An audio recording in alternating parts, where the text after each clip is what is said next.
por aquí. Vamos a esperar que aparezca el puntito rojo. Ese puntito que indica que la clase está siendo grabada. Ya está. Ahora sí. Desde este momento la clase está siendo grabada. Entonces, ahora sí vamos a comenzar nuestro poderoso seminario. El día de hoy voy a avanzar la semana 6, que es epistemología, por cierto, que es un tema clave, súper clave, recontra clave. Y la próxima semana avanzo, bueno, el día jueves avanzo la semana 7 y el próximo jueves avanzo la semana 8. Y al haber terminado la guía, vamos a usar la última semana para tomar lección. No exactamente para tomar lección, pero sí para traer alguna práctica y que nos sirva de repaso de los 4 temas que hemos hecho durante todo el mes. Eso es lo bueno de hacer seminario el día de hoy de manera virtual, ¿no? Podemos avanzar un tema y ya para fin de mes evaluamos ese tema. Ahora sí, voy a compartir la pantalla y comenzamos. Pero antes voy a apagar por acá.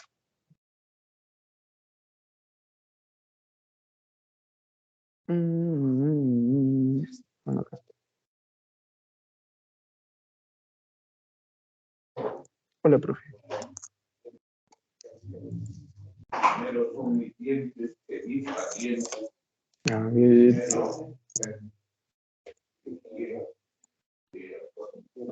Ya. ¿Me podrían confirmar si se mira en la pantalla las diapositivas, por favor?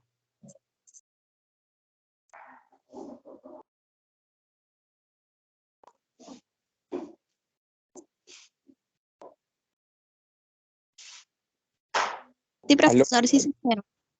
Gracias, muchas gracias. Bueno, el día de hoy vamos a avanzar la semana 6 que se llama epistemología, ¿no? Por cierto, les cuento ya, ayer en el examen de quintos en sociales ha venido epistemología, en ingenierías ha venido epistemología y en sociales ha venido epistemología. En los 3 ha venido epistemología. Bueno, en el único que no ha venido epistemología es en biomédicas. En biomédicas ha venido historia de la filosofía. Pero en sociales y en ingenierías, ¿qué ha venido? Epistemología. Tema súper, hiper, archiclave. Por eso es que lo vamos a repasar hoy día. Ya, comenzamos. ¿Qué es epistemología? Bueno, pues la epistemología es la rama de la ciencia que va a estudiar, es la rama de la filosofía que va a estudiar a la ciencia. Entonces, ¿cómo se llama la disciplina que estudia la ciencia? La disciplina que estudia la ciencia se llama epistemología, ¿no? Generalmente nosotros la vamos a reconocer porque usa la pregunta, ¿qué es la ciencia o cómo es el conocimiento científico? ¿Qué es la ciencia o cómo es el conocimiento científico? ¿O qué elementos, qué acciones se vuelven ciencia? ¿Ya? ¿Qué elementos o qué acciones se vuelven ciencia? Ya está. Vamos a ver ahora algunas características de la ciencia. Ya vamos a analizar algunas características de la ciencia. Por ejemplo, ¿no? La primera característica de la ciencia dice analítico. ¿Qué es analizar? ¿O qué son análisis en todo caso? A ver, pensemos. ¿Qué es un análisis? Bueno, les digo la respuesta en todo caso. Análisis es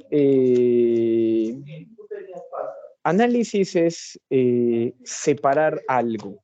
Analizar es separar.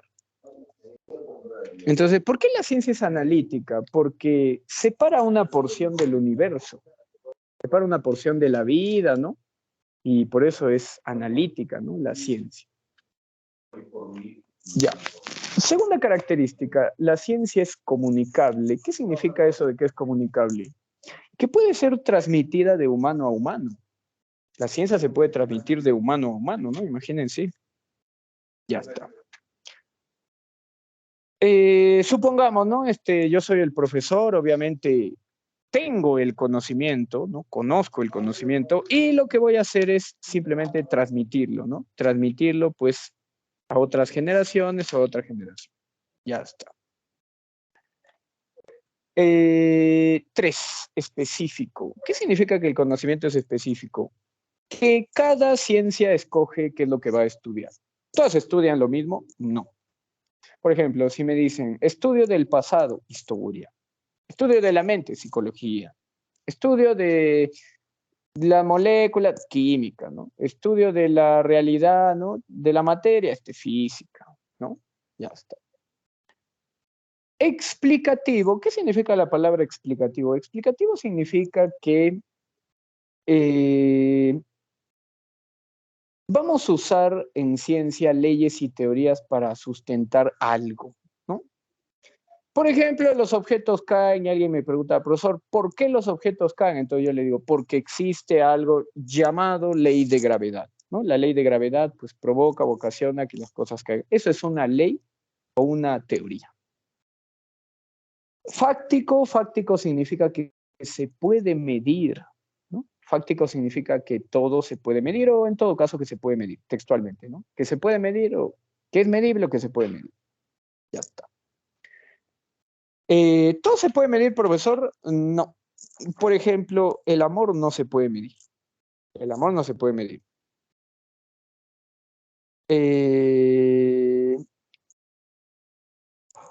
Profesor, si el amor no se puede medir, ¿por qué nosotros constantemente decimos cuánto me amas? ¿No? Para que veas los errores que cometemos, ¿no?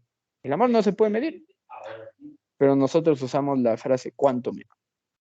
Ya está. Objetivo. Nosotros habíamos mirado en otro momento la palabra subjetivo. La palabra subjetivo significa que varía de sujeto en sujeto. La palabra subjetivo significa que varía de sujeto en sujeto.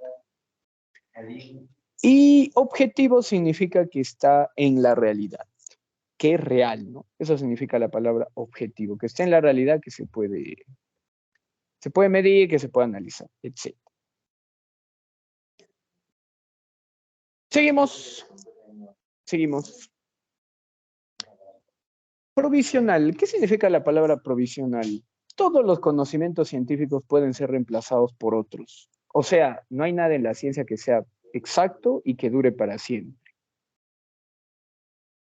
Hace 20 años atrás, cuando una persona estaba resfriada, había una pastilla llamada desenfriolito. Hoy en día, ¿conocen esa pastilla? No. ¿Por qué no la conocen? Porque no existe, pues. Ya ha sido reemplazado hoy en día por algo llamado Panadol, ¿no? El Panadol hoy en día ha reemplazado eso del desenfriolito. Sintética. ¿Qué significa la palabra sintética? Que tiene, o sea, que se puede resumir en una frase o en una oración. Eso significa la palabra sintética, que se resume en una frase o que se resume pues en una oración. Sistemático.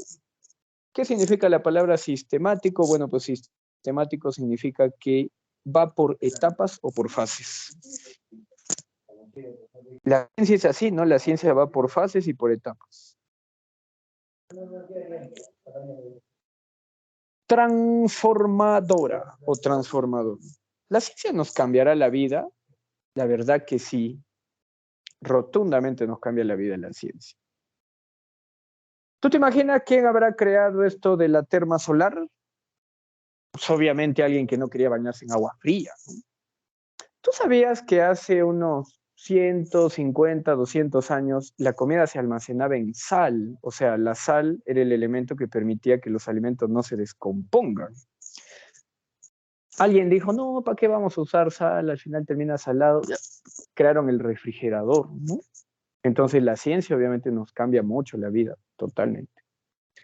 Universal.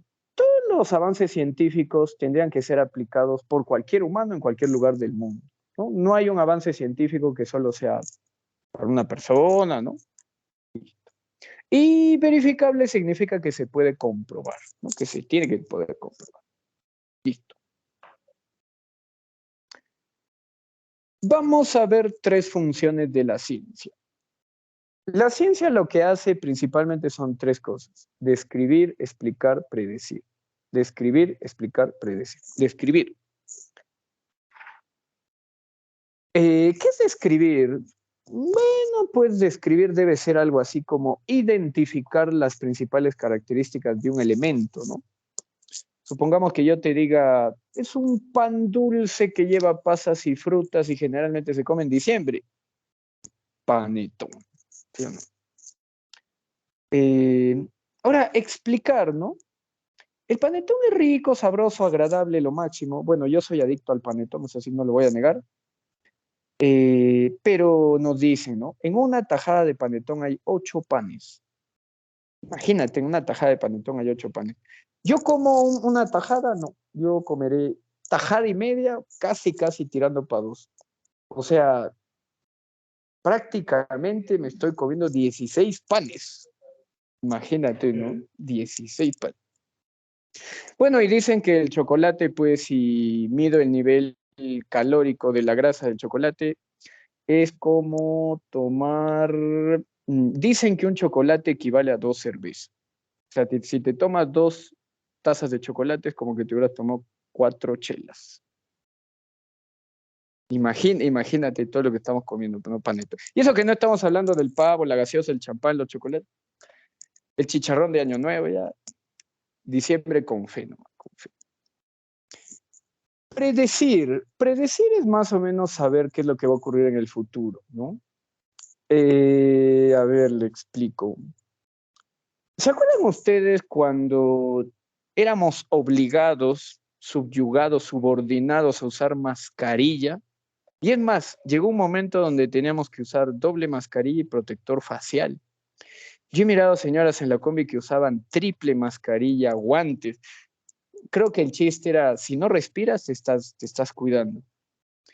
Ahora, nuevamente, más o menos estamos regresando a un estado de libertad. Obviamente hay, bueno, picos que suben, picos que bajan, pero más o menos ya todo regresa a la normalidad, ¿no? Y eso que nosotros nos hemos demorado harto, ¿eh? Porque no sé si ustedes hayan visto, me imagino que sí, la Eurocopa, que fue el año pasado, si mal no me falla la memoria, en septiembre, entre agosto y septiembre, estamos hablando pues de Inglaterra, ¿no? La Eurocopa fue en Inglaterra.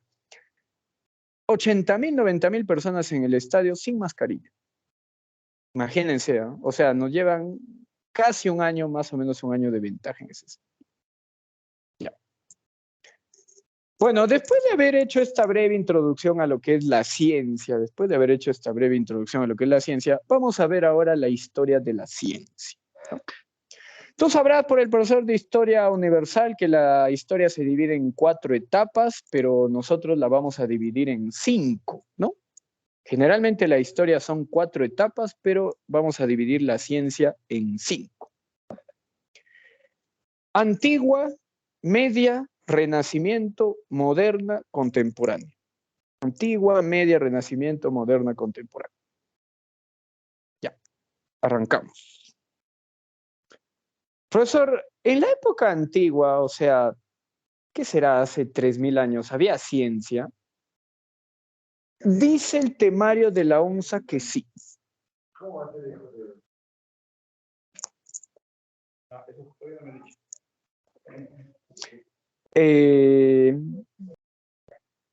Bueno, les decía, ¿no? Profesor, en la época antigua, hace como 3.000 años, ¿había ciencia? ¿No había ciencia? Sí, los primeros en hacer ciencia fueron los griegos. Vamos a citar a 4 griegos. Ya, vamos a citar a 4 griegos. Tú recordarás de que, bueno, le cuento, ¿no? Tú recordarás de que habíamos hablado de alguien llamado Arquímedes, ¿no? Tú recordarás que habíamos hablado de alguien llamado Arquímedes. Y Arquímedes, pues no, me corrijo. Antes de Arquímedes, Empédocles. Tú recordarás que había alguien llamado Empédocles que decía que todo viene de 4 elementos: el agua, el aire, la tierra y el fuego. Era la teoría más aceptada de la época antigua. ¿Cuál es la teoría más aceptada de la época antigua? La de Empédocles de los 4 elementos. Luego llegó el tío Aristóteles.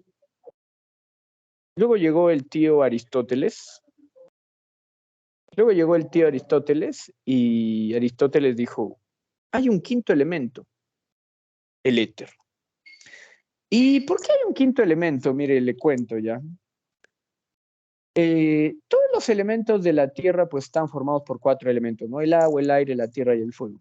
Pero una vez lo quisieron agarrar a Aristóteles y le dijeron, ya, lo de la Tierra, agua, aire, tierra, fuego, pero afuera de la Tierra está pues, la luna, las estrellas, el sol. Y le dijeron a Aristóteles, ¿no? ¿Y eso de qué está formado? Y Aristóteles dijo, eso está formado de un quinto elemento llamado éter. O sea, los astros luminosos que están en la galaxia, en la Vía Láctea, en el universo, están formados pues están formados por éter, ¿no? Por el éter. Pasamos a los ingenieros. De repente algún joven por acá va a postular a lo que es ingeniería mecánica, ¿no? ¿Quién es el papá de la ingeniería mecánica? Bueno, pues el papá de la ingeniería mecánica es alguien llamado Arquímedes. Arquímedes fue el padre de la ingeniería mecánica, principalmente porque creó 2 elementos, ¿no? El tornillo y la palanca.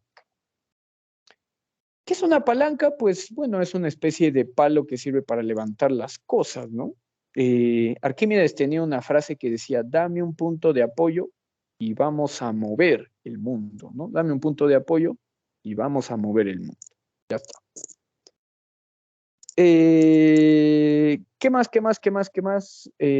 Me olvidaba, y el último autor se llama Aristarco de Samos, como Pitágoras.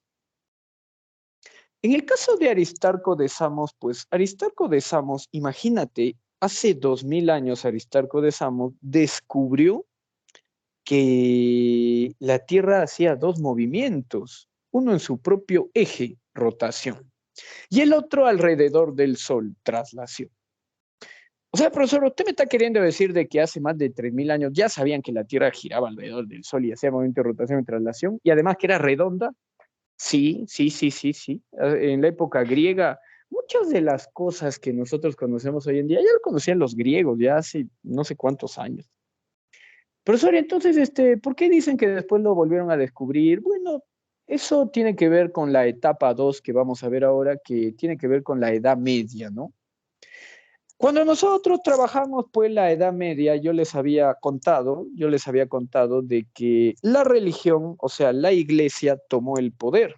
Entonces, la iglesia al tomar el poder creó una nueva ciencia, ¿no? La teología. Y el problema, pues, con mayúscula de la teología es que fue llevada a un grado supremo, o sea, la teología estaba por encima de todas las demás ciencias. Y como la iglesia controlaba todo, pues, si alguien argumentaba algo diferente a lo que pensaba la iglesia, pues era excomulgado. Además de ser excomulgado, era purificado en Santa Inquisición y todos los datos y argumentos que tenía pues eran quemados, ¿no? Eran quemados. Ya está.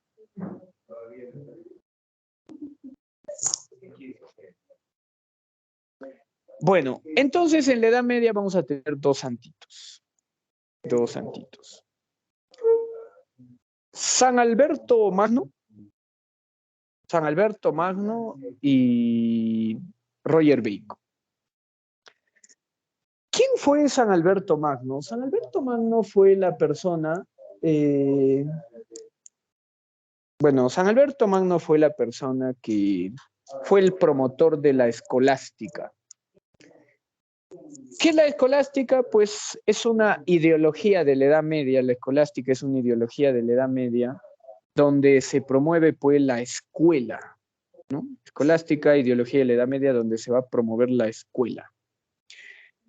La religión trató de controlar todo y en su afán de querer controlar todo, pues creó una institución para que ellos pudieran controlar el conocimiento llamado la universidad. O sea, quien crea la universidad es la iglesia, ¿no?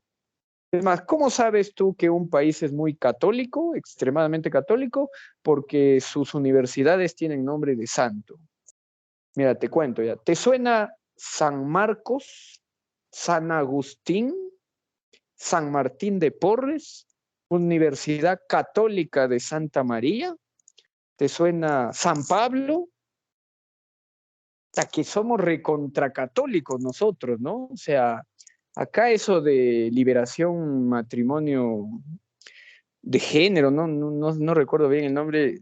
Acá quieren cambiar una ley que vaya en contra de la religión y acá te hacen una marcha juntos por la vida, juntos por la muerte, de todo hacen la marcha acá. Acá sí, bien complejo eso. Ya. Bueno, y en el caso de Roger Bacon, pues Roger Bacon redescubrió la pólvora para Europa. Tú dirás, ¿qué? Sí, en realidad tú recordarás, te debe haber contado el profesor de historia de que la pólvora la descubrieron los chinos, pero imagínate hace 2000 años que yo descubra algo, pues para que se entere el mundo tenían que pasar pues décadas de décadas.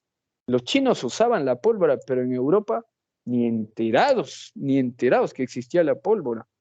Entonces, este cura llamado Roger Bacon redescubrió la pólvora para Europa, ¿no? Ya después llegaron los chinos, son nuestros, etc.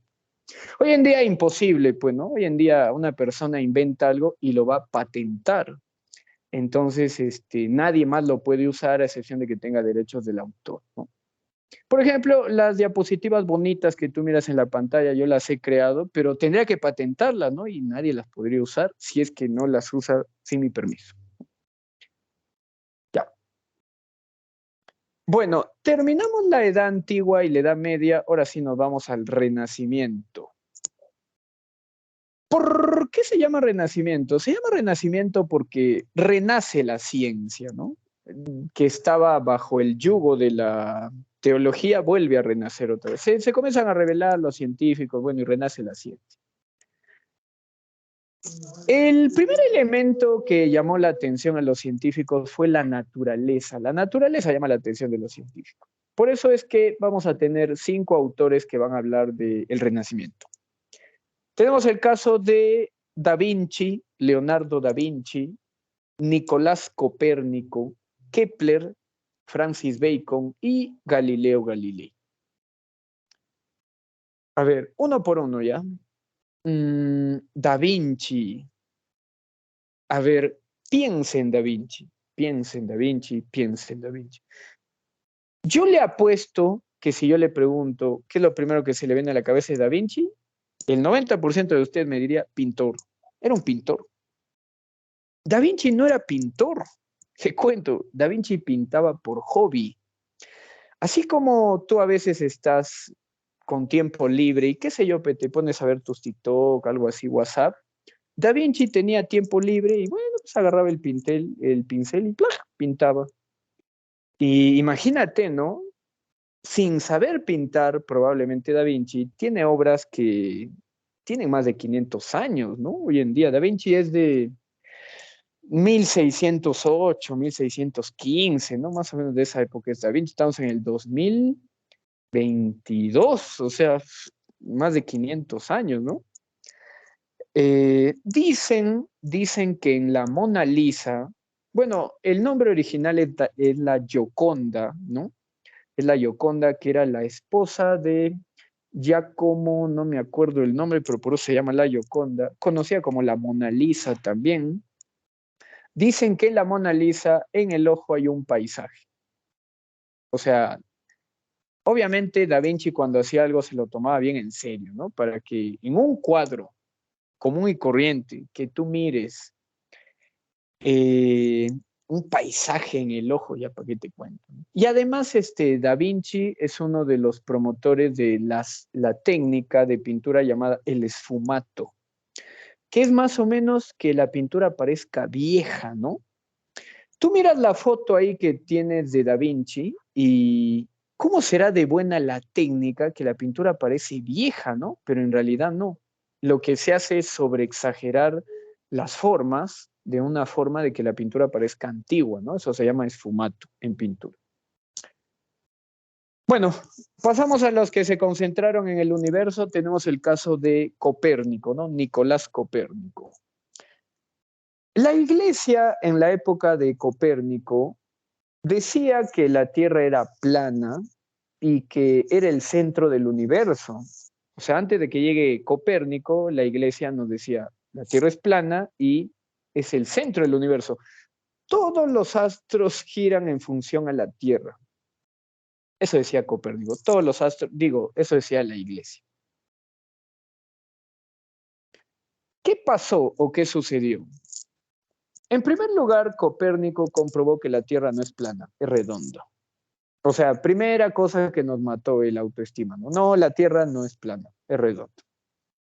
En segundo lugar, Copérnico también descubrió que la Tierra no era el centro del universo, era un planeta más que giraba alrededor del Sol. A eso Copérnico le puso de nombre teoría heliocéntrica. ¿Por qué heliocéntrica? Porque el helio es el principal elemento del Sol. El helio es el principal elemento del Sol. Entonces, todos los astros giran en función al helio. El helio, que es el principal elemento del Sol, ¿no? El Sol es el centro del universo, ¿no? Ya está. ¿Cómo así? ¿Cómo así? Mire, le cuento. Bueno, nos mató dos cosas, ¿no? En primer lugar, la Tierra no era plana y en segundo lugar, no éramos el centro del universo, giramos alrededor del Sol. Probablemente en lo único que sí se equivocó Copérnico es que él pensaba de que los astros giraban de manera circular. Él creía o él juraba que los astros giraban de manera circular. Pero Kepler, que es otro autor, él descubrió más bien que los astros giran de manera elíptica. ¿Qué es elíptica? Bueno, así como en una forma de huevito, eso es elíptica, ¿no? Y obviamente al girar de manera elíptica, eso quiere decir de que a veces estamos más cerca de la Tierra, digo, a veces estamos más cerca del Sol y a veces más lejos, ¿no? Por eso es que se forman las estaciones. Por eso se forman las estaciones, porque cuando estamos más cerca, pues verano, primavera, ¿no? En cambio, cuando estamos más lejos, nos quedamos en invierno, ¿no? Por ejemplo.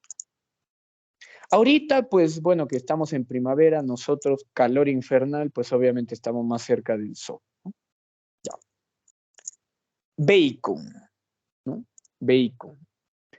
Francis Bacon es el creador del método que usa hoy en día la ciencia. Imagínense, ¿no? Han pasado más de 500 años, seguimos usando el método de Bacon. ¿Cómo se llama el método que creó Bacon para la ciencia? Se llama la inducción. ¿Qué es una inducción? Que de eventos particulares saquemos conclusiones generales, ¿no? Ejemplo, ¿no? Todos hemos comido la conserva del durazno, esta que se llama concagua, ¿no? Esa de duraznitos a mitades, ¿no? Supongamos o imaginemos de que a usted le regalan un envase de Aconcagua, ¿no? Y bueno, pues le regalan su envase de Aconcagua y usted dice, no, mejor me lo como el domingo. Hoy día estamos lunes y dice, bueno, un par de días y dice, lo como el domingo. Y llega el domingo y dice, bueno, voy a comer mi envase de Aconcagua y de pronto descubre que se venció el sábado. Y usted dice, un día más, un día menos, ya, igual me lo como. Y usted come y le cae mal. Entonces, ¿qué es lo que usted podría decir, no? Si a mí me cayó mal, a todos les va a caer mal. Entonces, eso es una inducción. De un evento particular sacamos conclusiones generales, globales o totales. Listo, sigamos. Galileo Galilei, me olvidé. El tío Galileo Galilei, pues fue la persona que descubrió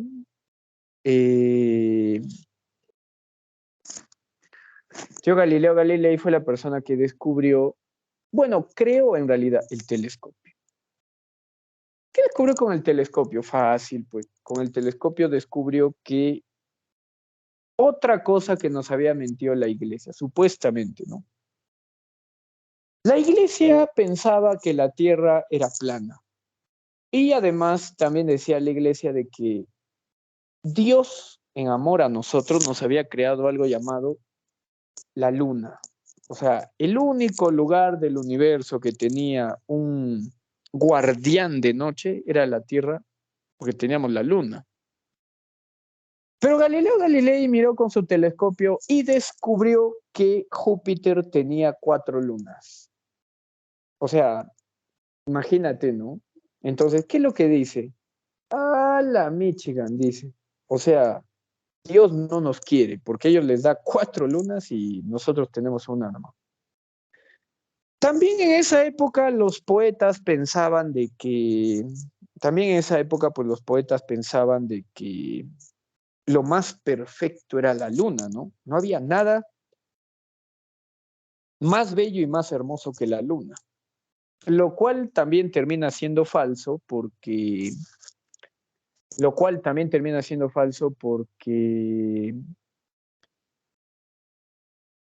él al mirar con el telescopio la luna se dio cuenta de que era rugosa, montañosa y huecuda. O sea, hasta las patas, ¿no?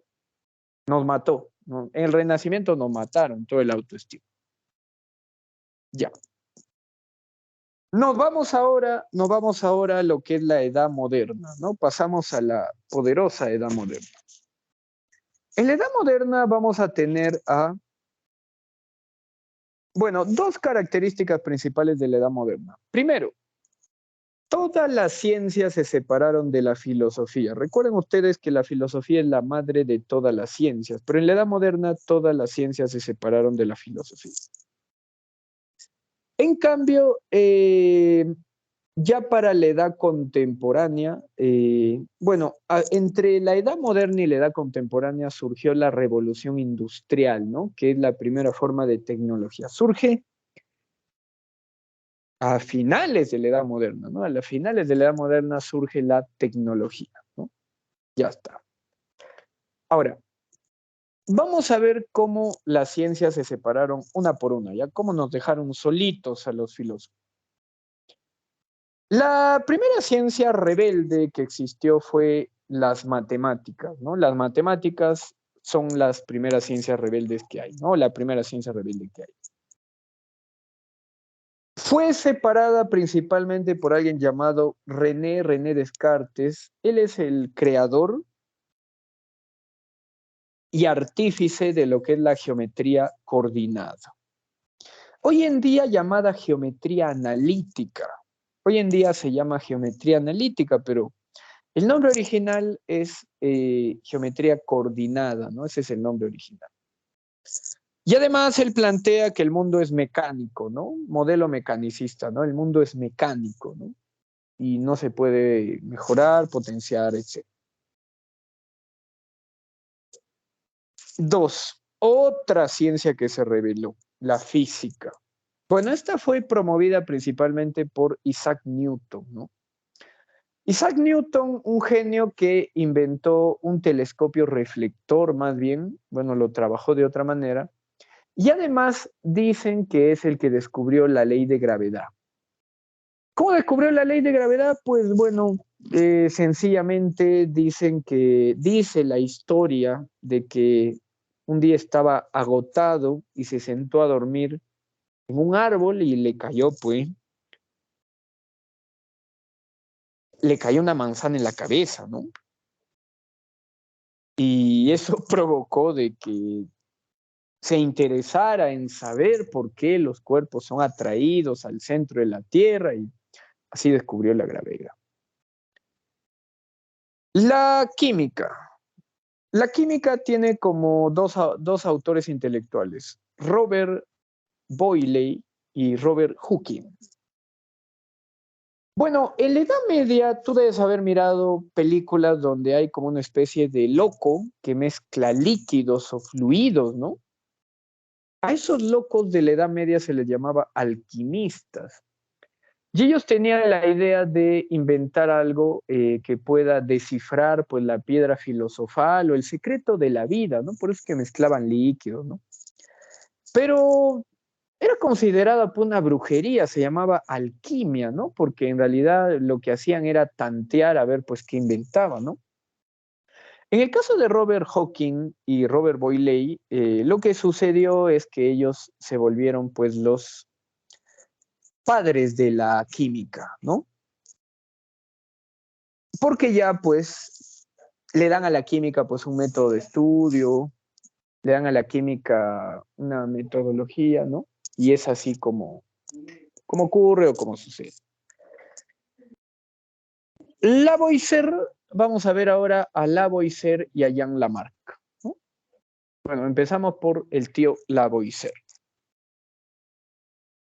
Lavoisier formuló la ley de la conservación de la materia. Ley de la conservación de la materia y además descubrió que el aire y el agua están formados por elementos químicos, ¿no? Por ejemplo, el aire, tengo entendido que es una suma de oxígeno, nitrógeno y otro tipo de elementos, ¿no? En cambio, el agua, más práctico, H2O, ¿no? H2O. Ahora, el agua no es igual en todos lados, ¿no? Por ejemplo, si uno en Perú toma agua del pilón, pues te da un cólico que tranquilamente podrías ir hasta el hospital, ¿no? En cambio, en Europa, pues generalmente los europeos no hierven el agua, ellos toman el agua directamente del pilón. Bueno, la calentarán para que esté calientita, ¿no? Pero no tiene mucho la costumbre de hervir el agua. Es más, si usted va a Roma, Italia, en la calle hay piletas públicas y bueno, usted puede caminar por las calles de Roma, ¿no? Lleva su botellita y llena su botella, sigue caminando. Y es más, es un proceso cíclico porque el agua ingresa y vuelve a salir. O sea, tampoco es que el agua caiga al subsuelo y ahí se pierde, ¿no? Sino que es cíclica y bueno, así como cae, vuelve a subir, ¿no? Y ahí está todo el día. Ya está. Jean Lamarck. Jean Lamarck es el padre de la biología, ¿no? Dio el concepto de biología y además propone la teoría de la evolución humana. Alguno de ustedes me dirá, profesor, el padre de la evolución no es el tío Charles Darwin. Y no, en realidad Darwin se basó en Lamarck. Lamarck es el padre de la evolución y lo único que sí es padre de Darwin es que Darwin descubrió de todas las evoluciones que planteaba Lamarck, la que sí descubrió Darwin fue la evolución humana, ¿no? Por eso también es considerado el padre de la biología moderna, Darwin, ¿no? Darwin más bien es el padre de la biología moderna. Ya, sigamos. Ya me olvidé de decirte un dato, ¿no? Yo me imagino que muchos de ustedes deben haber mirado estas series. Hay una serie japonesa llamada Pokémon. Esta serie japonesa llamada Pokémon fue creada en honor a Lamarck, porque Lamarck era un obsesionado con la evolución y él pensaba que todo evolucionaba. Hasta que Darwin descubrió que lo único que sí evoluciona al 100% es el humano evoluciona. Ya. No, vamos ahora a la edad contemporánea, o sea, hoy en día, ¿no? ¿Qué es lo que ocurre hoy en día? Dice así. Hoy en día, pues, lo que domina a todo el conocimiento general es la ciencia, ¿no? Hoy en día el elemento más valioso y más importante que tenemos es la ciencia. Yo doy la clase, por ejemplo, desde una computadora, desde una laptop, ciencia, ¿no? El color de tu ropa es ciencia, ¿no? No sé, tantas cosas que son ciencias, los artefactos que usamos, ¿no? En realidad la ciencia pues nos domina al 50.000%, ¿no? Somos dominados por la ciencia. Ahora, dicen, no sé si será verdad, bueno, puede ser que sí, puede ser que no, pero dicen que hoy en día la ciencia más desarrollada es la física, ¿no? Los autores que te voy a citar ni siquiera son de ahora, ¿no? Ya que estamos hablando de autores de hace 70 años, ¿no? Por ejemplo, ¿no? El caso de Max Planck. Max Planck es el autor de la teoría cuántica, una teoría de los años 40. De los años 48, 50 viene Albert Einstein, teoría de la relatividad universal. Albert Einstein, teoría de la relatividad. Todo es relativo, no es absoluto. Werner Heisenberg, principio de incertidumbre. Werner Heisenberg, principio de incertidumbre. Eso significa de que todo puede cambiar en cualquier momento. Hay una película que se llama El efecto mariposa, donde habla del principio de incertidumbre, ¿no?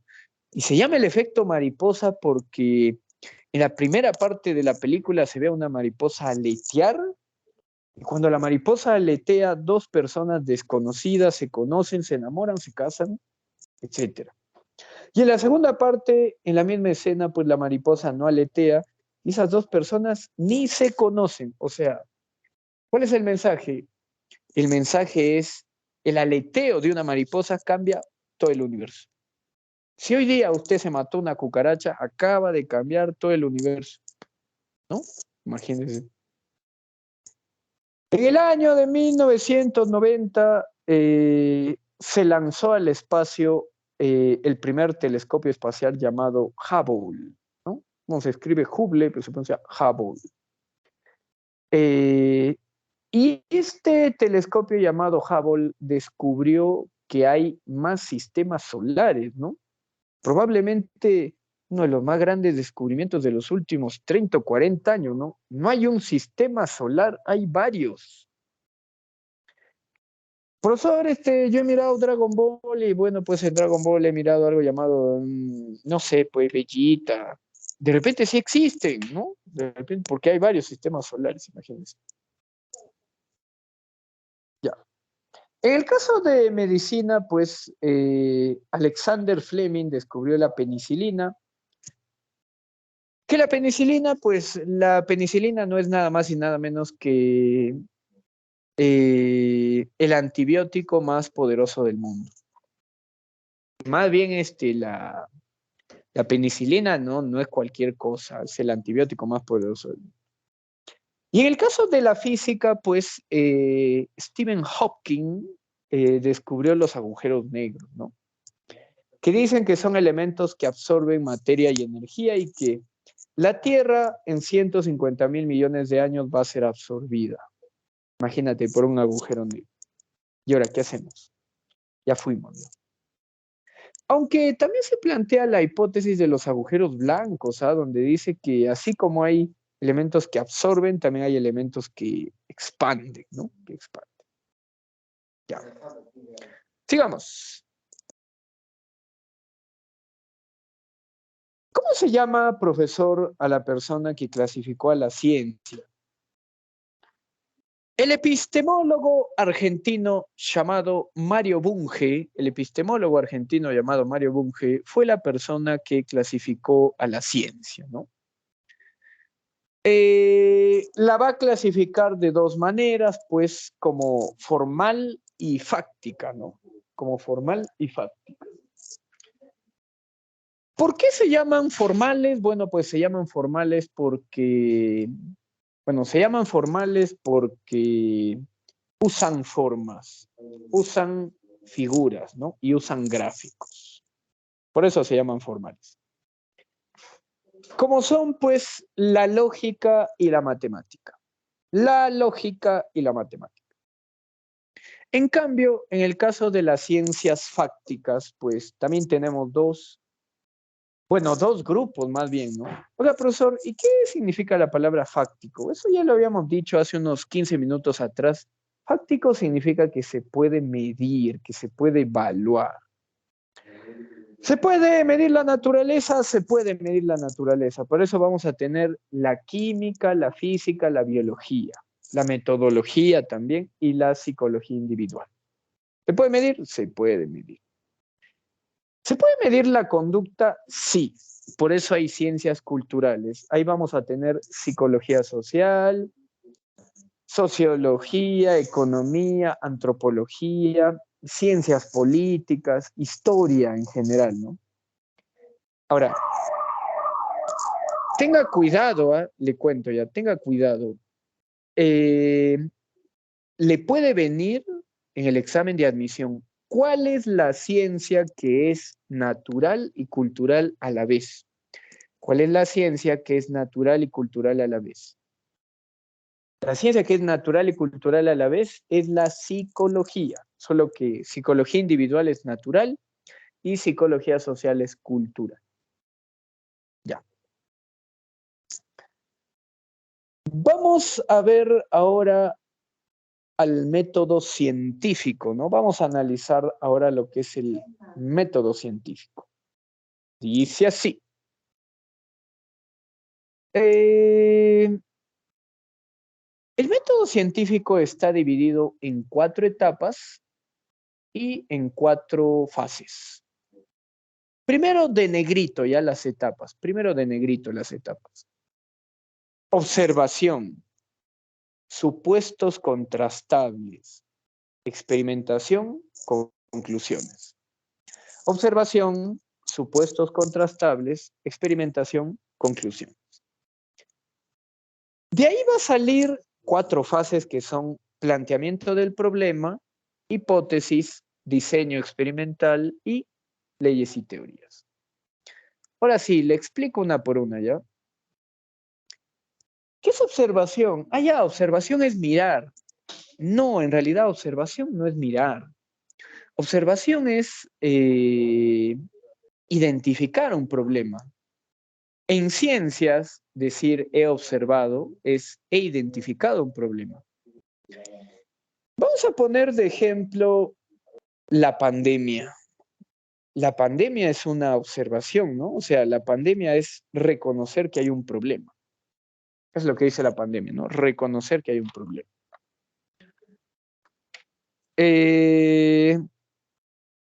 Por ejemplo, ¿ya? Por ejemplo, ¿ya? La pandemia es un problema. De ahí sale el planteamiento del problema. ¿Qué es eso del planteamiento del problema? El planteamiento del problema se refiere a encontrarle las causas y los motivos al problema. Nosotros tenemos una pandemia. ¿Cuál es la causa de la pandemia? Bueno, la causa de la pandemia vendría a ser, dicen que unos chinos comían murciélago, y bueno, pues eso provocó. La verdad, no sé, de repente ustedes me darán la razón o, bueno, negarán mi hipótesis, pero creo que es más creíble de que, no sé, pues inventaron un virus en un laboratorio y lo mandaron al mundo, ¿no?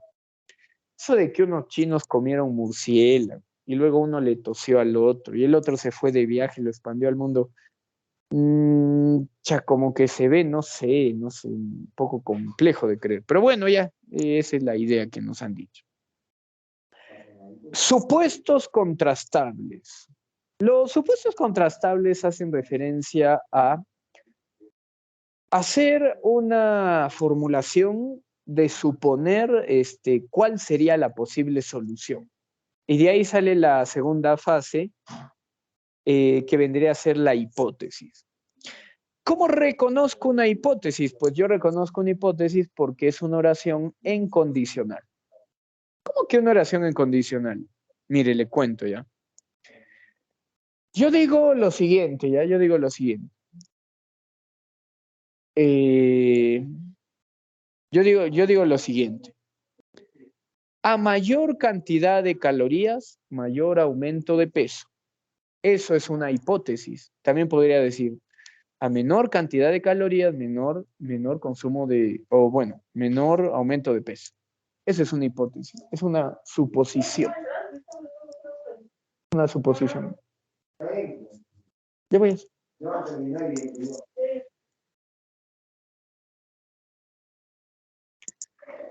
Tercera etapa, la etapa de experimentación, ¿no? Etapa de experimentación. De la experimentación sale el diseño experimental y por último, la cuarta etapa son las conclusiones y las leyes y teorías.